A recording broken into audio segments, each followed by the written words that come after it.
नमस्कार दोस्तों, मैं हूं आपका अपना विनोद कुमार तुषार और आप देख रहे हैं बढ़ते बेक ऑफ कदम मेरे साथ। आइए जानते हैं इस समय की विशेष खबर।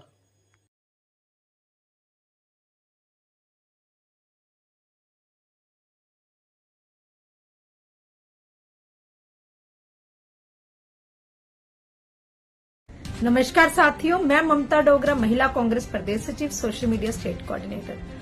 आज देश को गुमराह किया जा रहा है कि विपक्ष महिला आरक्षण के खिलाफ है। विपक्ष नहीं चाहता कि महिलाओं को आरक्षण मिले। यहाँ तक कि भारतीय जनता पार्टी की महिलाएं गुमराह कर रही हैं कि काला दिवस मनाया जाएगा क्योंकि विपक्ष ने महिला आरक्षण पास नहीं होने दिया। एक बात मैं इस वीडियो के माध्यम से आपको बता दूं कि कांग्रेस हमेशा से ही महिला आरक्षण के हक में थी और इसका समर्थन करते हुए उन्होंने ये बिल 2023 में ही पास करवा दिया था। लेकिन सरकार इस बिल को नहीं चाहती थी क्योंकि उनको डिलिमिटेशन इसको करना था। आज कांग्रेस ने विरोध किया है या विपक्ष ने विरोध किया है, उन्होंने महिला आरक्षण का विरोध नहीं किया, उन्होंने डिलिमिटेशन का विरोध किया है कि जो ये सीटें बढ़ाना चाहते हैं 543 से सीट बढ़ाकर ये 850 तक ले जाना चाहते हैं।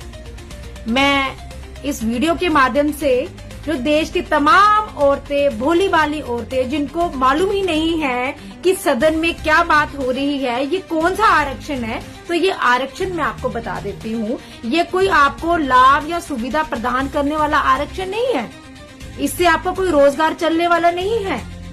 ये जो आरक्षण था कि जो सदन के अंदर 543 विधायक हैं, हम चाहते हैं कि उसी का 33% बढ़ाकर महिलाओं को दिया जाए कि जिसमें महिलाओं की भागीदारी ज्यादा हो, लेकिन वो भागीदारी 543 सीटों पर ही हो। लेकिन भारतीय जनता पार्टी ये चाहती है कि सीटें ही बढ़ा दिए जाए क्योंकि उनको अपनी बहुओं को टिकट देनी है, उनको अपनी बेटियों को टिकट देनी है, उनको अपनी पत्नियों को टिकट देनी है। मेरी बहनों, मैं आपको एक बात स्पष्ट कर देना चाहती हूँ कि पहले से ही एक सांसद का खर्चा हम आम घरेलू औरतें झेल रही हैं। एक सांसद का खर्चा 1 करोड़ के करीब बैठता है सालाना। पहले से ही हम लोग टैक्स भर भर के इन लोगों का खर्चा चला रहे हैं। अब आप ये देखिए कि सरकार क्या योजना बना रही है। सरकार योजना बना रही है कि 500 से 700 करोड़ रुपया आपसे सालाना किस तरह से हेठा जाए, सिर्फ इनके बेनिफिट्स के लिए। इनको क्वालिटी पे कोई काम नहीं करना, इनको सिर्फ क्वांटिटी चाहिए क्योंकि इनको नेता बढ़ाने हैं। ये जो आरक्षण दिया जा रहा है, ये चुनाव लड़ने का आरक्षण दिया जा रहा है कि सीटें बढ़ाकर ये अपनी पत्नियों को टिकट दे सके, अपनी बेटियों को टिकट दे सके, अपनी बहुओं को टिकट दे सके।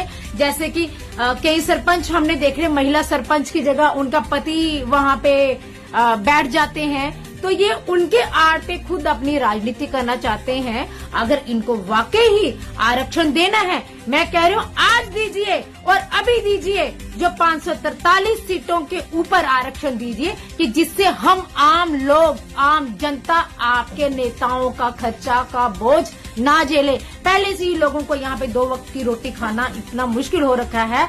आप लोगों को हम सुख सुविधाएं दे, आप लोगों के यात्राओं का खर्चा उठाए, आपके आवास का खर्चा उठाए, यहाँ तक कि आपके जेड फोर्सेस का खर्चा उठाए, आपकी आर्म्ड फोर्सेस का खर्चा उठाए, आपके फिर सारे टैक्सेस भी हम लोग भरे, बिजली का, पानी का। ये कहाँ से आ रहा है? सरकार खर्चा कहाँ से ले रही है? हम गरीब लोगों की जेब काट कर ये खर्चा भर रही है। इस चीज का जो विरोध है वो कांग्रेस ने और विपक्ष ने किया कि आप सीटें ना बढ़ाएं। ये आम महिलाओं के हक की कोई बात नहीं है, ये सिर्फ उन्हीं महिलाओं के लिए की बात है जिन्होंने विधायक का इलेक्शन लड़ना है। और आज ये भारतीय जनता पार्टी की महिलाएं किस बुनियाद पे इसको काला दिवस पे मनाना चाहती हैं? अभी तो 2 दिन पहले आपने बिहार में जहाँ एनडीए की 22 विधायक थी, उनमें से आपने मुख्यमंत्री क्यों नहीं बनाया? क्या जरूरत पड़ गई आपको एक 7वीं फेल पुरुष को आपने वहाँ पे मुख्यमंत्री बनाया? आप वहाँ पे मिसाल साबित करते ना, आप बताते वहाँ पे महिला सशक्तिकरण, आप लोग वहां पे दिखाते, क्योंकि आपको कोई विपक्ष रोकने वाला नहीं था। आप एक बढ़िया मिसाल साबित करते, लेकिन आपने सिर्फ सीटें बढ़ाकर अपना शासन फैलाना है, सिर्फ लीडरगिरी बढ़ानी है। आपने मेन मुद्दों पे कोई काम नहीं करना। मैं इस वीडियो के माध्यम से आम महिलाओं तक ये संदेश पहुंचाना चाहती हूँ कि आप भी सरकार से ये सवाल करें कि आपको क्या जरूरत पड़ रही है 850 सीटें बढ़ाने की। ये आपकी जेब का खर्चा काटने की बात कर रहे हैं। आप पे आर्थिक बोझ लादा जाएगा, क्योंकि टिकटें तो आपको मिलनी नहीं है, क्योंकि सेंसस तो तैयार नहीं है कि कहाँ पे कितनी सीटें बढ़ेंगी, कहाँ पे किसको लड़ाया जाएगा। अगर वाकई ही इनको महिलाओं की आवाज बनना है तो पुरुष क्यों नहीं कटवाते अपने टिकट? पुरुष दे महिलाओं को अधिकार, लेके आए पुरुष महिलाओं को आगे। उन 543 सीटों में से पुरुष अपनी सीटें कम करके महिलाओं को दे दे। वो क्यों नहीं दे रहे? क्योंकि वो नहीं चाहते। वो चाहते हैं कि हम 543 में खुद राज करें और सीटें और बढ़ाकर हम अपनी बहनों को, बेटियों को और बहुओं को लड़ाएं, जिससे ये पूरा शासन चले। इनको आपकी बेरोजगारी से कोई मतलब नहीं है। अपने घर में तो ये लोग बराबरी नहीं कर पा रहे। आप बराबरी करिए ना अपने घर में। आपने क्यों नहीं वहां पे महिला को मुख्यमंत्री बनाया? बिहार में क्या जरूरत पड़ गई आपको 7वीं फेल एक मुख्यमंत्री बनाने की? आपके पास वहां पे विधायक नहीं थी महिलाएं। लेकिन इन लोगों की नीति साफ दिखती है कि हर जगह पर इनको लोगों की सहानुभूति चाहिए होती। जब भी ये इलेक्शन आता है, ये हर रोज अपने कोई ना कोई नए प्रोपेगेंडास लेके आ जाते हैं, कोई नई नई स्कीमें लेके आ जाते हैं। लेकिन जनता अब जान चुकी है, वो इनके और जुमलेबाजी में नहीं फंसना चाहती। और मैं साथ के साथ आपको एक बात और बता दूं, क्या ये वही महिलाएं हैं भाजपा की? जब हाथरस में एक बच्ची का बलात्कार हुआ था और रातों रात उस महिला का अंतिम संस्कार कर दिया था, तब कहाँ थी ये महिलाएं?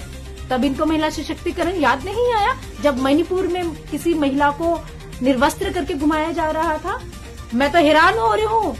भारतीय जनता पार्टी चंडीगढ़ की प्रदेश अध्यक्ष श्रीमती हीरा नेगी जी, वो खुद उत्तराखंड से हैं, और उत्तराखंड की बेटी अंकिता भंडारी के साथ क्या हुआ उस हत्याकांड में, उनके मुंह से एक शब्द तक नहीं निकला। और आज ये महिला सशक्तिकरण की बात कर रहे हैं और ये कह रहे काला दिवस मनाया जाएगा।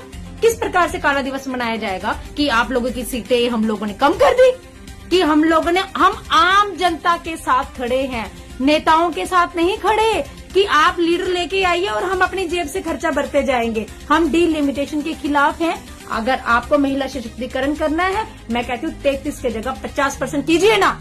अभी कीजिए, तुरंत कीजिए, हम लोग आपका साथ देंगे। कीजिए अभी, हमें डेट बता दीजिए, तारीख बता दीजिए, अभी तय कीजिए। धन्यवाद।